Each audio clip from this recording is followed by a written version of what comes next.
A strike in the Pacific.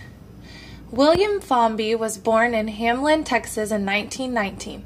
After high school, Billy, as his family called him, worked several jobs. Unfortunately, times were still hard in Texas.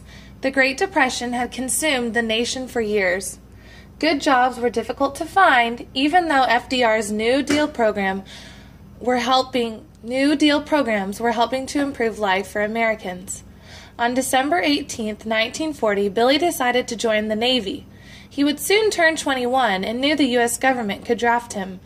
Billy thought he would fit in better with the Navy than the Army, so he volunteered to sign up. In early 1941, Navy recruit Billy Formby reported for 3 months of basic training in San Diego, California. After he was assigned to his first job on board a large battleship named the USS Oklahoma. The ship was stationed in Pearl Harbor, Hawaii, in the Pacific Ocean. While on board, Bill cleaned and took care of large guns. Bill was a hard worker and was liked by many officers on his ship. In fact, they suggested he work as a cook in the ship's kitchen so he could get a promotion. While Bill was cleaning up after breakfast the morning of December 7, 1941, he suddenly heard one of his fellow sailors shout from the deck, "Boy, they're having a lot of practice drills this morning. Planes are flying all over the place out here." The men watched for a while, thinking the U.S. was just having a practice drill.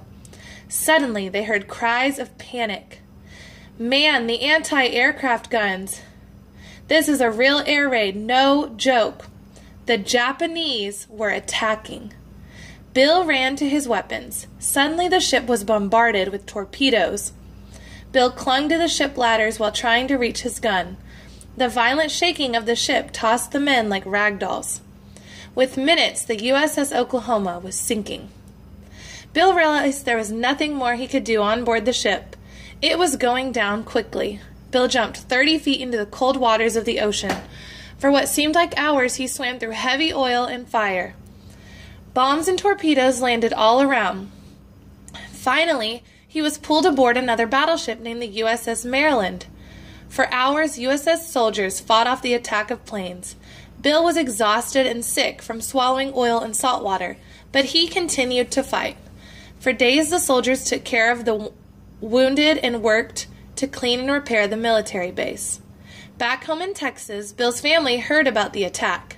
They waited to find out if Billy was safe. On December 12th, the family received word Bill was missing. On December 15th, a telegram arrived explaining that Bill was now thought to be dead. With great sadness, the family planned a memorial service for December 22nd, 1941. That would have been Bill's 22nd birthday. On Christmas Day, the family didn't feel like celebrating. They sat quietly and thought about the dear son they had lost. Suddenly, late on Christmas morning, the family was startled by the telephone ringing. On the other end of the line was their son, Billy, calling to wish them Merry Christmas. Their courageous son was still alive. Bill Formby continued to serve in the Navy for 6 more years. While being stationed all over the world, he worked cleanup and rescue operations in Japan after the atomic bombs were dropped on the city of Nagasaki and Hiroshima in August 1941. After being discharged in 1947, Bill returned to Texas to marry and start a family. William Formby never thought of himself as a hero, but what a hero he is.